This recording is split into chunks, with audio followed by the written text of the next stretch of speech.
Hello बच्चों, आपका स्वागत है आपके अपने चैनल यूनिक ऑनलाइन स्टडी पे। आज के क्लास में लेकर आए हैं क्लास 10th के लिए मॉडल सेट नंबर 5 विज्ञान का, जो कि जैक बोर्ड द्वारा जारी मॉडल सेट नंबर 5 है। ठीक है, चलिए सभी प्रश्नों को वन बाय वन देखते हैं। सबसे पहला प्रश्न क्या बोल रहा है? सबसे पहला प्रश्न है, प्रकाश की किरणें गमन करती है। प्रकाश की किरणें हमेशा कैसे गमन करती है? सीधी रेखा में। ठीक है, तो इसका सही ऑप्शन हो जाएगा आपका ए। दूसरा प्रश्न है, परावर्तन के नियम लागू होते हैं। तो परावर्तन के नियम लागू कहाँ होते हैं? तो सभी परावर्तक पृष्ठों पर परावर्तन के नियम लागू होते हैं। तीसरा प्रश्न है, किसी गोलीय दर्पण की फोकस दूरी उसकी वक्रता त्रिज्या की क्या होती है? फोकस दूरी जो होती है वक्रता त्रिज्या आर की आधी होती है। तो यहाँ पर कितना है? आधी होती है। सही ऑप्शन ए हो जाएगा। ठीक है, चौथा प्रश्न है, एक गोलीय दर्पण की वक्रता त्रिज्या 20 सेंटीमीटर है, तो इसकी फोकस दूरी क्या होगी? तो उसकी फोकस दूरी हो जाएगी वक्रता त्रिज्या की आधी। 20 का आधा कितना हो जाएगा? 10 सेंटीमीटर। सही ऑप्शन बी हो जाएगा। ठीक है, चलिए बच्चों, इसके बाद देखते हैं अगला प्रश्न, पांचवा प्रश्न देखिएगा क्या बोल रहा है। पांचवा प्रश्न है, जब वस्तु अवतल दर्पण की वक्रता केंद्र सी पर हो तो प्रतिबिंब कहाँ बनेगा? तो अवतल दर्पण की वक्रता केंद्र सी पर जब कोई वस्तु को रखते हैं, उसका प्रतिबिंब उल्टा और वास्तविक बनता है सी पर ही। ठीक है, और वस्तु के बराबर बनता है। ठीक है, चलिए छठा प्रश्न है, अवतल दर्पण में वस्तु का प्रतिबिंब होता है। तो अवतल दर्पण में वस्तु का प्रतिबिंब आभासी भी होता है और वास्तविक भी होता है, इसलिए सही ऑप्शन आपका हो जाएगा सी, ए और बी दोनों। चलिए बच्चों, इसके बाद देखिए सातवां प्रश्न क्या बोल रहे हैं। सातवां प्रश्न है, वाहनों के पश्च दृश्य दर्पण के रूप में किस दर्पण का उपयोग किया जाता है? वाहनों के पश्च दृश्य का मतलब होता है वाहनों के पीछे देखने के लिए ड्राइवर के बगल में जो दर्पण होता है वो कौन सा दर्पण लगाता है? तो उत्तल दर्पण का उपयोग होता है। आठवां प्रश्न है, सोलर कुकर में किस गोलीय दर्पण का उपयोग किया जाता है? तो सोलर कुकर में अवतल दर्पण का उपयोग किया जाता है। किस दर्पण का उपयोग? तो अवतल दर्पण का उपयोग किया जाता है। नवा प्रश्न है, किसी गोलीय दर्पण तथा किसी पतले गोलीय लेंस दोनों की फोकस दूरी -15 सेंटीमीटर है, तो दर्पण लेंस संभवतः है। तो दर्पण हो या लेंस, अवतल के लिए दोनों का जो फोकस दूरी होता है माइनस में होता है। तो सही ऑप्शन आपका हो जाएगा ए। चाहे गोलीय दर्पण हो अवतल या गोलीय लेंस हो अवतल, दोनों का फोकस दूरी माइनस में होता है, निगेटिव होता है। तो सही ऑप्शन ए हो जाएगा। ठीक है, चलिए 10वां प्रश्न देखिएगा बच्चों। 10वां प्रश्न क्या बोल रहा है? 10 प्रश्न है, किसी लेंस की क्षमता p, उसके फोकस दूरी f में क्या संबंध है? तो p और f में क्या रिलेशन है? p निकालना रहता है तो 1/f करते हैं, या f निकालना रहता है तो 1/p करते हैं। तो ये दोनों में कोई भी ऑप्शन रहेगा तो सही हो जाएगा। तो आपका सही ऑप्शन आपका ये हो जाएगा p = 1/f। चलिए इसके बाद देखिएगा अगला प्रश्न क्या बोल रहा है। 11 प्रश्न है, लेंस का आवर्धन व्यंजक लिखें। तो लेंस के लिए आवर्धन व्यंजक जो होता है m = v/u होता है। m = v/u, लेकिन दर्पण के लिए होता है -v/u। तो दर्पण के लिए पूछेगा तो ए ऑप्शन सही होगा। यहाँ पर लेंस के लिए पूछा है, इसलिए कौन सा ऑप्शन? डी ऑप्शन से हो जाएगा, m = v/u। 12 प्रश्न है, सामान्य दृष्टि के वयस्क के लिए सुस्पष्ट दर्शन की अल्पतम दूरी होती है।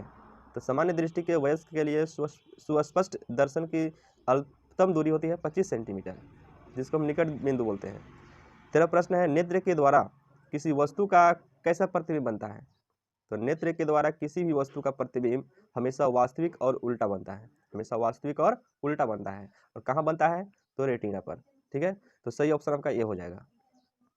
चलिए बच्चों 14वां प्रश्न देखिएगा। 14 प्रश्न क्या बोल रहा है?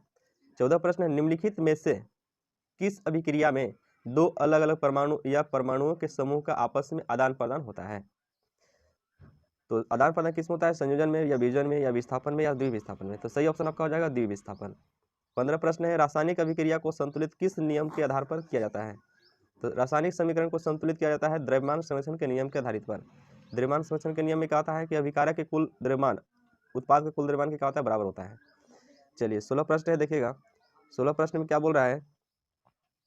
उपचयन में क्या होता है? तो उपचयन में ऑक्सीजन की वृद्धि होती है और हाइड्रोजन की कमी होती है। तो सही ऑप्शन हो जाएगा आपका ए।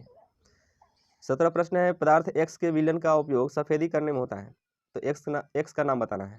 तो एक्स कौन सा यौगिक है जिसका उपयोग सफेदी करने में होता है? तो सफेदी करने का उपयोग होता है चूना, जो कि उसका सूत्र होता है कैल्शियम ऑक्साइड। तो सही ऑप्शन आपका हो जाएगा बी। चलिए बच्चों इसके बाद देखते हैं 18 प्रश्न क्या बोल रहा है। 18 प्रश्न देखिएगा क्या है। 18 प्रश्न है, धातु के ऑक्साइड की प्रकृति क्या होती है? धातु के ऑक्साइड की प्रकृति होती है क्षारीय। धातु के ऑक्साइड किस प्रकृति के होते हैं? तो क्षारीय होते हैं। और अधातु के ऑक्साइड की प्रकृति पूछेगा तो वो होता है अम्लीय। ठीक है, चलिए अगला प्रश्न है 19, दिए गए चित्र क्या दर्शाता है? तो ये दिए गए चित्र क्या दर्शाता है, जो कि ऑप्शन आपको देखिएगा नीचे दिया हुआ है। ऑप्शन दिया हुआ है, जल की बर्बादी को रोका जाए, या सांद्र अम्ल क्षारक वाले बर्तन में लगा चेतावनी, या धूम्रपान से बचें, या भोजन करने से पहले हाथ धोना चाहिए। तो इसमें सही ऑप्शन आपका हो जाएगा सांद्र अम्ल क्षारक वाले बर्तन में लगा चेतावनी। तो ये वार्निंग दिया रहता है कि कोई भी अम्ल और क्षारक को, ठीक है, अपने हाथ पर डायरेक्ट नहीं ले, ठीक है, इससे क्या हो जाएगा, एक्सीडेंट होने का डर रहता है लैब में, ठीक है। चलिए अगला प्रश्न है 20वां देखिएगा। 20 प्रश्न है, क्षारक जल में घुलकर कौन आयन प्रदान करता है? क्षारक जो है जल में जब घुलता है तो हाइड्रोक्साइड आयन उत्पन्न करता है। सही ऑप्शन आपका हो जाएगा बी। और जब अम्ल जल में घुलता है तो हाइड्रोजन आयन देता है, ठीक है। चलिए अगला प्रश्न है 21। अम्ल धातु के साथ अभिक्रिया करके कौन सी गैस निकालती है? जब भी अम्ल धातु के साथ अभिक्रिया करती है तो उससे हाइड्रोजन गैस उत्पन्न होती है। कौन सी गैस? तो हाइड्रोजन गैस, ठीक है। चलिए इसके बाद देखिएगा 22 प्रश्न क्या बोल रहा है। 22 प्रश्न बोल रहा है कि क्लोर क्षार प्रक्रम से किस पदार्थ का निर्माण होता है? तो क्लोर क्षार प्रक्रम से सोडियम हाइड्रोक्साइड का निर्माण होता है। किस यौगिक का निर्माण होता है? तो सोडियम हाइड्रोक्साइड। सभी ऑप्शन को सही से याद कर लीजिएगा। 23 प्रश्न है, एक पदार्थ है जो जल में घुलनशील है, स्वाद में कड़वा है, स्पर्श उस साबुन की तरह है तथा प्रकृति संक्षारक है, तो पदार्थ क्या है? तो जो पदार्थ स्वाद में कड़वा होता है या साबुन की तरह बिहेव करता है वो क्या होता है? क्षारीय होता है। तो सही ऑप्शन आपका हो जाएगा बी, ठीक है। 24 प्रश्न है, निम्नलिखित में किस पीएच मान वाले वर्षा को अम्लीय वर्षा कहते हैं? तो जिसका पीएच मान 5.6 से 5.6 से कम होता है वो होता है अम्लीय वर्षा में आता है। तो 5.6 से किसका पीएच मान कम है? तो बी का। सही ऑप्शन आपका हो जाएगा बी, ठीक है। तो इसके बाद देखिएगा 25 प्रश्न क्या बोल रहा है। 25 प्रश्न है, किसी अभिक्रिया में गैस निकल रही है, उसके पास जलती हुई तिल्ली ले जाया जाता है तो गैस फटफट की ध्वनि के साथ जलती है, तो वह कौन सी गैस है? जब कोई रिएक्शन होता है उससे जो गैस निकलती है उस गैस को जब हम जलती हुई मोमबत्ती या जलती हुई तीली के पास ले जाते हैं तो फटफट की ध्वनि सुनाई देती है, वो गैस होती है हाइड्रोजन। सही ऑप्शन हो जाएगा आपका सी। 26 प्रश्न है, रासायनिक अभिक्रिया में होता है, तो रासायनिक अभिक्रिया में क्या होता है?